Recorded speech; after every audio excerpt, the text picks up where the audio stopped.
Hey, welcome to another episode of GeekOutdoors.com. When you're the geek outdoors, there's certain dangers that come with that. And what I'm referring to here is if there is equipment that you don't want to break. And so here recently, I had an unexpected durability test for the one piece of equipment that I absolutely do not want to break, and that's my camera. And so I bought a Panasonic G85. I absolutely love this camera. If you actually want to see my initial unboxing and thoughts, I will leave that in the description area below. So what happened is that I typically always carry everything around in my low pro BP150. This is my go-to bag whenever I am going outdoors. I did do a review in this as well, and so it allows me to carry all my camera gear and accessories in it. And normally, 99% of the times, I am super careful whenever I take my camera outside of the bag. But in this case, I was not paying attention. And whenever I did unzip the low pro bag, all my camera equipment fell out of the bag and dropped onto some rocks, which is probably one of the worst things that you could drop on. And then at the same time, there was actually water there as well. And so not a great combination. And whenever that happened, I just froze and was absolutely horrified because this camera, at least for me, was not a cheap investment. I spent $1,000 on this total. And if you actually look online for the actual camera and body kit, you could get this for $800. And at the same time, the lens is the most important part of any camera. If you actually bought this lens by itself, this is the Panasonic Vario 12-60, it is actually $500. I think it's like $497. So let's just say $500 just for this lens alone. And so did my camera survive? Well, the great thing is it did. And there are a few reasons why it did. And they're one of the biggest reasons why I bought this camera in the first place. So first and foremost, this camera is actually weather sealed. And so it's able to handle a lot of elements, whether it's rain, dust, different temperatures. And so that's a great thing to have. It's weather sealed. And the other thing that separates this from its smaller brother G7 is the build quality.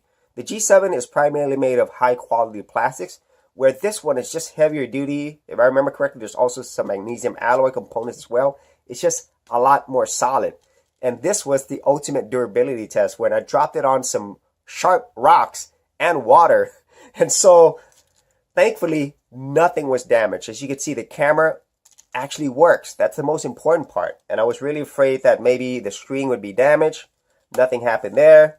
There was a slight scuff on the bottom. I don't think you can see that there, but even right here, the grip, it's depressed just a little, but pretty much no damage.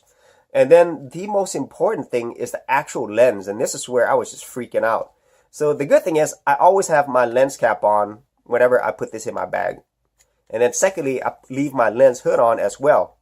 All of it is to protect the lens. And then luckily, the lens is just fine. But this is where the damage is actually seen, because when I actually look closer at my lens, right here, I don't know if you can see it, there is a white portion right here, and there's a slight scuff.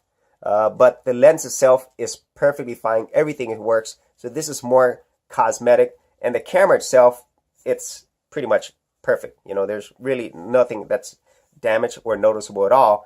And I'm so happy that nothing happened to this camera. This has been my main camera ever since I bought it.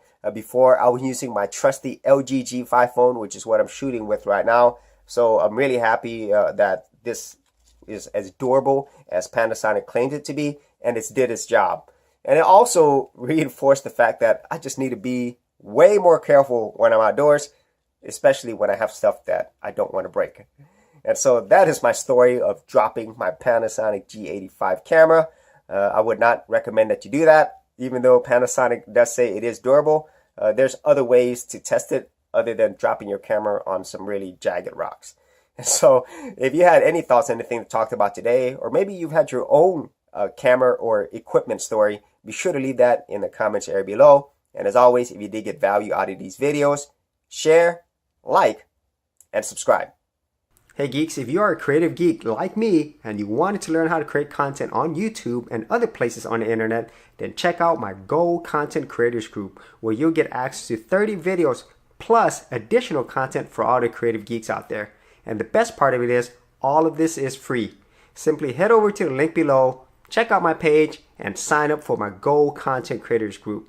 Thanks for watching, and I'll see you on the other side. Thanks for checking out this episode. And as always, if you like these videos, be sure to click on the subscribe button. And for full written content, audio content, and additional geek stuff, head over to geekoutdoors.com, and I'll see you outdoors on the very next episode.